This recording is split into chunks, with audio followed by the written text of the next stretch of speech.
وہ وہیں ڈھیر ہو گیا۔ اس کے گرتے ہی سیدنا علی رضی اللہ عنہ نے زور سے نعرہ تکبیر بلند کیا۔ اب عبد ود کے کچھ ساتھی آگے بڑھے، لیکن وہ بھی اللہ کے شیر کے آگے نہ ٹھہر سکے، بھاگ نکلے۔ ان میں سے ایک نوفل بن عبداللہ خندق میں گرا۔ علی رضی اللہ عنہ نے اسے خندق میں اتر کر تلوار سے قتل کیا۔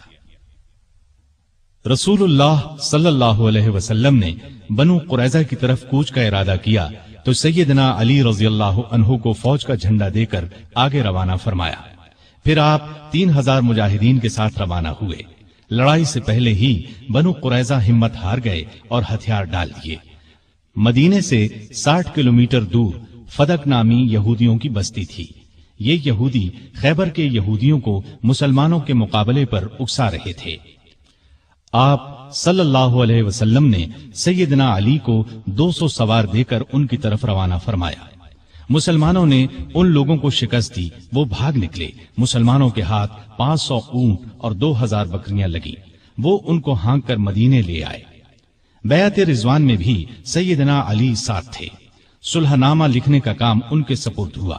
انہوں نے شروع میں بسم اللہ الرحمن الرحیم لکھا تو قریش کے نمائندے نے اس پر اعتراض کیا اور کہا ہم رحمان کو نہیں مانتے، لہذا یہ لکھا جائے بسمک اللہم۔ رسول کریم صلی اللہ علیہ وسلم کی ہدایت پر سیدنا علی نے یہی لکھ دیا۔ اب آپ نے ان سے فرمایا لکھو، یہ وہ شرطیں ہیں جو محمد رسول اللہ صلی اللہ علیہ وسلم نے قریش سے طے کی ہیں۔ سیدنا علی نے الفاظ لکھے تو قریشی نمائندے سہیل بن عمرو نے کہا جب ہم آپ کو اللہ کا رسول نہیں مانتے تو پھر صلح نامے میں یہ کیوں لکھا جائے، لہٰذا آپ محمد بن عبداللہ لکھوائیے۔ اس پر آپ نے فرمایا بے شک میں اللہ کا رسول ہوں، لیکن اے علی یہاں لکھ دو محمد بن عبداللہ۔ یہ سن کر سیدنا علی نے عرض کیا اے اللہ کے رسول صلی اللہ علیہ وسلم، مجھ میں تو یہ ہمت نہیں ہے کہ میں اپنے ہاتھ سے رسول اللہ کا لفظ مٹا دوں۔ ان کی بات سن کر رسول اللہ صلی اللہ علیہ وسلم نے اپنے ہاتھ سے رسول اللہ کے الفاظ مٹا دیے۔ اس کے بعد علی نے باقی معاہدہ تحریر کیا۔